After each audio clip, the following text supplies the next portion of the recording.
कुणाल चौधरी जी कह रहे हैं, पर सर एग्जाम्पल पूरी स्टेटमेंट को बदल देती है। हम जैसे एग्जाम्पल का यूज करते हैं उससे पूरी बात बदल जाती है। बिल्कुल बिल्कुल, एग्जाम्पल का बहुत फर्क पड़ता है। आपने सही बात पकड़ी है कि अगर आपने सही एग्जाम्पल दिया तो वो पूरी स्टेटमेंट को बदल देता है, और गलत एग्जाम्पल दिया तो वो भी गलत तरीके से पूरी स्टेटमेंट को बदल देता है। सही बात है आपकी। इसीलिए जो पारंगत लोग होते हैं चर्चा में, वो एग्जाम्पल सटीक एग्जाम्पल को सही जगह इस्तेमाल करते हैं। तो ये भी एक कला है और करते करते ही आती है। ये भी आप चर्चाएं करते करते होंगे तो आपको पता चलेगा कि कहाँ कौन सा एग्जाम्पल किस तरह से पेश करना चाहिए ताकि वो सही सेट हो, उसमें कोई गलती ना रह जाए। हम लॉजिक अपने हिसाब से रख सकते हैं अपने पॉइंट को प्रूव करने के लिए। देखो, लॉजिक को समझो पहले। लॉजिक मतलब, अभी लॉजिक को भी लोग ढंग से कोई बहुत समझते नहीं है। लॉजिक पैदा होता है ज्ञान से। लॉजिक का मतलब होता है कि वो ज्ञान से पैदा होता है कि आपने अवलोकन किया और वहां से बहुत सारी चीजें आपको प्राप्त हुई, बहुत सारी जानकारी आपको प्राप्त हुई। बहुत सारी जानकारी जो आपको प्राप्त हुई है वहां से, उसके आधार पे लॉजिक बनेंगे। माने अगर आपने कहीं से तथ्य गलत ले लिया, गलत लॉजिक निकल आएगा वहां से। तो लॉजिक जो निकलते हैं वो तथ्यों पर निकलते हैं कि आपने जो 10 20 50 तथ्य इकट्ठे किए, कहीं अवलोकन, कोई एक चीज का अवलोकन किया और आपने वहां पे कितने तथ्य इकट्ठे किए, उन तथ्यों का जब आप एनालिसिस करोगे तो उससे तर्क बनते हैं। तर्क क्या है? जैसे उदाहरण के लिए एक एक एक सिंपल सा तर्क बता रहा हूँ, लीनियर सा तर्क है जो आपको ऐसे पूछा भी जाता है जगह जगह। जैसे एक श्रृंखला है मैथ में, 2 4 6 8, आगे खाली खाली जगह कर दिया, आपको आपसे पूछ लिया कि इसमें आगे कौन सा अंक आएगा। ठीक है, 2 4 6 8 के आगे खाली छोड़ दिया। तो आपको इस आधार पे आपके पास ज्ञान क्या है? ज्ञान है आपके पास ये सीरीज 2 4 6 8, ये सीरीज दी है। ये 4 अंक दिए हैं जो एक सीक्वेंस में दे रखे हैं। अब इस सीक्वेंस के आधार पे आपको लॉजिक लगाना है और उस लॉजिक से अगला अंक निकालना है। तो लॉजिक क्या दिख रहा है यहाँ पे? आपने इसका अवलोकन किया, 2 4 6 8, भाई पिछली संख्या से अगली संख्या 2 ज्यादा है ना? इस तरह का अवलोकन करके, एनालिसिस करके पता चल रहा है। तो अब आप बता दोगे 8 के बाद कौन सा होगा? 10 होगा। लेकिन अगर इधर हमने कर दिया, क्या कर दिया हमने इधर कि 1 4 9 16 ऐसे कर दिया। अब अगला कौन सा होगा? तो इसका अवलोकन करके पता चलेगा, अच्छा सीक्वेंस हो रहा है, जो नेचुरल नंबर है 1 2 3 4, उसका स्क्वायर रखा जा रहा है। 1 का स्क्वायर 1 बराबर 1, 2 का स्क्वायर बराबर 4 तो 4 हो गया, 3 का स्क्वायर बराबर 9 तो 9 हो गया। माने 1 4 9, 4 का स्क्वायर 16 हो गया, तो 16। तो अगला कौन सा होगा? 5 का स्क्वायर होगा, माने 25 होगा। तो लॉजिक कहां से निकल के आया? लॉजिक जो आपने अवलोकन किया इसमें से निकल के आया। पहले लॉजिक ये निकल के आया था कि पिछली संख्या उस संख्या में 2 जोड़ना है, और अब दूसरे वाले में लॉजिक ये निकल के आया कि स्क्वायर करना है अगली संख्या का। तो लॉजिक कहां से निकला? ज्ञान से निकला। नहीं तो लॉजिक का अपना तो कोई आधार नहीं है ना अलग से। पहले वाले में आप स्क्वायर का लॉजिक नहीं लगा सकते, दूसरे वाले में आप प्लस का लॉजिक नहीं लगा सकते कि 2 जोड़ के आगे रख दो। आई बात समझ में? तो लॉजिक का आधार क्या होता है? ज्ञान, माने प्रत्यक्ष ज्ञान, माने तथ्य जो आपने ऑब्जर्व किए, जो इकट्ठे किए तथ्य। अगर वो गलत इकट्ठे कर लिए तथ्य तो आप लॉजिक भी गलत ही निकालने वाले हो, और फिर उदाहरण भी गलत ही पेश करोगे, क्योंकि जो अवलोकन किया है उदाहरण भी वहीं से उठाओगे ना। तो इसका मतलब है कि अवलोकन करते समय गलती कर दी है, तो अब ढंग से फिर से अवलोकन करो।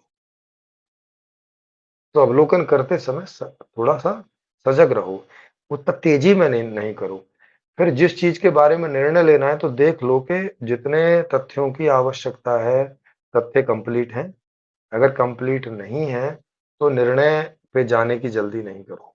जैसे जज के पास अगर सबूत पर्याप्त नहीं होते तो वो निर्णय देने की जल्दी में नहीं होता।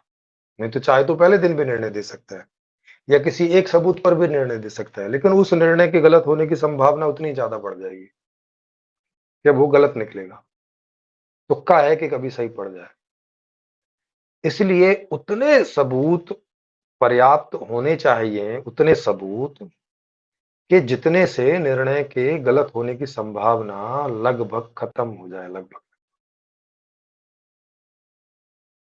तो तथ्य सही हों और पर्याप्त होने चाहिए।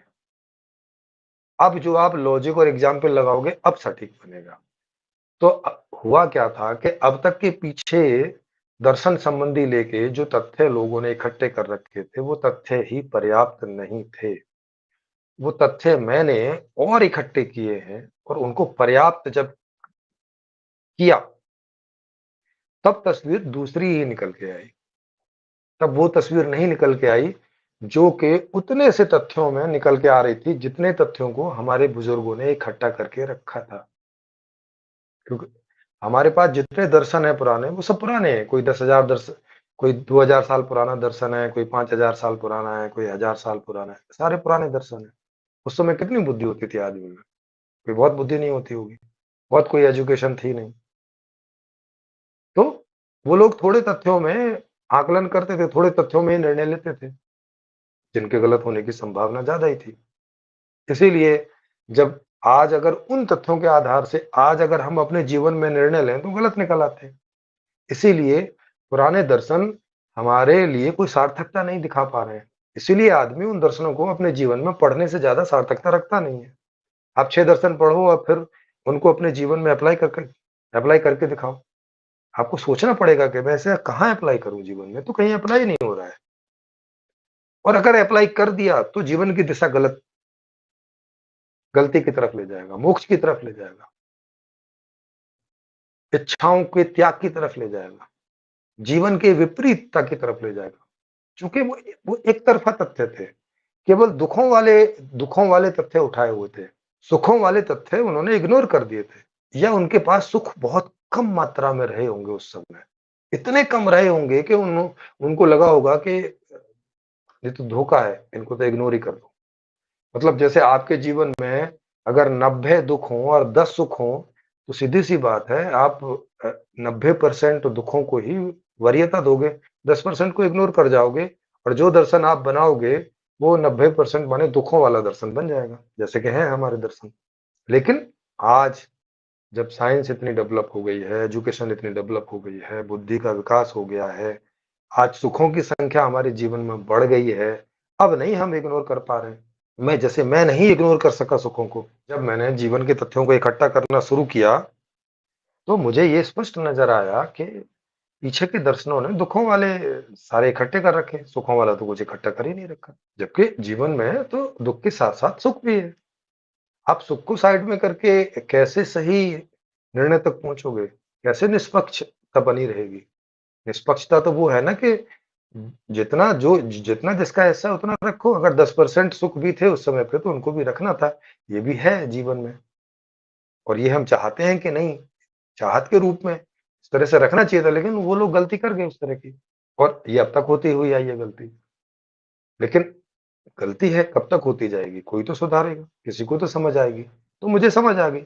अवलोकन तो बहुत सारे लोगों ने किया होगा, मुझसे पहले भी किया होगा, बहुत सारे लोगों को लगा भी होगा कि कुछ गलती हो रही है, लेकिन नहीं पकड़ पाए क्या गलती हो रही क्या नहीं।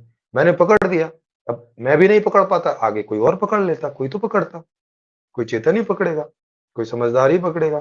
तो मानव समाज में बुद्धि का जब भी विकास बढ़ेगा, तो उसकी पकड़ाई में चीज आ जाएगी, जो आज तक नहीं आ रही है वो कल को पकड़ाई में आएगी। इस तरह से जो समाज है वो आगे बढ़ता है और गलतियों को दूर करता चलता है, अच्छाइयों को बढ़ाता चलता है, माने सुख को बढ़ाता चलता है, दुख को कम करता चलता है। इस तरह से चलता चला जाता है, और आगे भी ऐसे चलता चला जाएगा, रुकेगा नहीं ना, क्योंकि चेतन की गति जो है वो दुखों से सुखों की ओर है। हम जानते हों चाहे नहीं जानते हों, बुद्धि से हमें समझ आए चाहे नहीं आए, ये हमारा स्वभाव है। इससे हम बच नहीं सकते, इससे हम इतर कुछ और नहीं कर सकते। हम गलत आंकड़े भी इकट्ठा करें, हम लाख गलत दर्शन बनाएं, फिर भी हम स्वभाव के विपरीत जा नहीं सकते। सारे लोग नहीं जा सकते। कोई इक्का दुक्का गलती से चला भी जाए तो आप देखते ही हो हमारे समाज में इक्का दुक्का कोई सन्यासी बन जाता है, कुछ हो जाता है, तो इक्का दुक्का कोई गलती की तरफ चले जाते हैं। मेजॉरिटी ऑफ पीपल नहीं जाते, नहीं जाते। इसीलिए निरंतर अवलोकन होते रहते हैं कि कुछ तो गलती हो रही है। क्योंकि जिस दर्शन को आप रख रहे हो उसे मेजॉरिटी ऑफ पीपल उनको नहीं अपील कर रहा वो नहीं उसे अपना रहे। भले ही वो उसे गलत सिद्ध करने की स्थिति में भी नहीं है, इतने बुद्धिमान भी नहीं है, फिर भी उसे अपना तो नहीं रहे, है ना? उस पर जीवन नहीं जी रहे हैं। ऐसे करके सब होता है। तो पूरी बात बदल जाती है, बिल्कुल बदल जाती है और हम लॉजिक अपने हिसाब से रख सकते हैं, अपने पॉइंट को प्रूव करने के लिए। इसीलिए मैंने बताया कि लॉजिक भी बदल जाता है। जैसे अब मैं सवाल पूछता हूँ, तो आदमी तो लॉजिक तो लेके आता है, लेकिन जैसे ही मैं सवाल पूछता हूँ, उसका लॉजिक छोटा पड़ जाता है। क्यों छोटा पड़ जाता है? क्योंकि वो लॉजिक गलत है। क्यों गलत है? क्योंकि गलत तथ्यों के आधार पर निकाला हुआ है। तो मैं उसे प्रश्न पूछते-पूछते तथ्यों पर ले जाता हूँ। अब तथ्य तो तब भी ऐसे थे, आज भी ऐसे ही हैं, खाली तब हम देख नहीं पाते थे। आज कम से कम मैं देख पाया हूँ, तो मैं दिखा भी सकता हूँ फिर किसी को। तो उन्हें प्रश्न पूछते-पूछते तथ्यों पर ले जाता हूँ और उसे भी दिखने लग जाते हैं। जैसे पहले से ये बात चली आई है, खास तौर से सनातन धर्म में, कि हमारा जो ये जन्म है, वो हमारे पूर्व जन्मों के कर्मों के अनुसार मिलता है। मतलब हमारे अच्छे कर्म होंगे तो हमें कहीं अच्छी जगह जन्म मिल जाएगा, किसी रईस घर में, किसी धर्मात्मा घर में। अब बुरे रहे होंगे तो किसी गरीब घर में, किसी चोर उचक्के के घर में जन्म मिल जाए। इस तरह की ऐसी मान्यता रही है। ऐसे जो सनातन धर्म के ग्रंथ हैं, वो इस तरह की बात करते हैं। लेकिन जब और वो इसके लिए लाख वो बहुत सारे वो भी देते हैं, क्या बोलते हैं, तर्क वगैरह सब, लॉजिक भी देते हैं।